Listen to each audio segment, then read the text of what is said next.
Rappelez-nous qui vous êtes. Sébastien Gecheka, je suis le responsable de la partie practice data center urbanisation Hein. chez SCC et je pilote des équipes pour accompagner tous nos clients sur les démarches d'urbanisation, de modélisation de data center en France.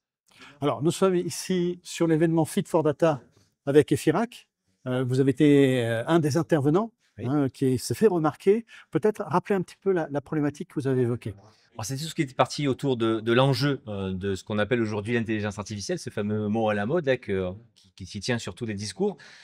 De savoir comment on pouvait se préparer en tout cas et s'adapter à cette partie intelligence artificielle et quelles étaient les bonnes pratiques. On a vu en termes de retour d'expérience déjà chez certains de nos clients de comment déployer cette intelligence artificielle sur des data centers existants, sur des nouveaux data centers et s'assurer qu'on reste conforme à ce qu'on fait depuis quelques années. Mhm. Alors, est-ce qu'on peut revenir un petit peu sur le discours que vous avez porté? On sait que beaucoup d'entreprises aujourd'hui s'intéressent à ce sujet, mais une majorité ne savent pas comment faire.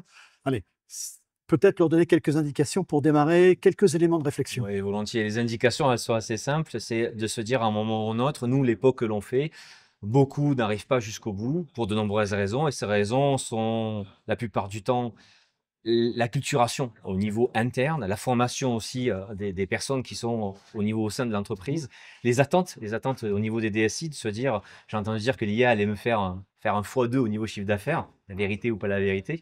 Et puis derrière, la donnée aussi, la data. Si on n'a pas suffisamment de data ou si on n'a pas la data qu'il nous faut pour pouvoir cibler ce qu'on veut, on ne pourra pas aller plus loin. Et puis le dernier modèle, bien entendu, pour revenir sur la partie data center, c'est où est-ce qu'à un moment ou un autre, on va positionner cette Tout à fait. puissance complémentaire pour pouvoir l'héberger et en profiter pleinement. Alors, revenons sur cette question. Ce qui ressort de votre discours, c'est que ce qui est existant aujourd'hui n'est pas adapté à demain. Donc, il est temps de s'en préoccuper maintenant. Exactement, à plusieurs niveaux, hein. Au niveau, comme j'ai dit tout à l'heure, d'hébergement de la partie data center pur et dur pour héberger et pour avoir à approvisionner la partie GPU qui va grandissante hein, au fil de l'eau, on va dire. Et puis derrière aussi tout ce qui est un petit peu réglementation, normalisme. Donc moi, je viens de monde plus IT, infrastructure pure et dure. Et c'est vrai qu'on s'attelle aussi sur le niveau de cybersécurité en se Ouais. disant, on conçoit des data centers comme nous, on conçoit nos infrastructures, ce qu'on appelle secure by design.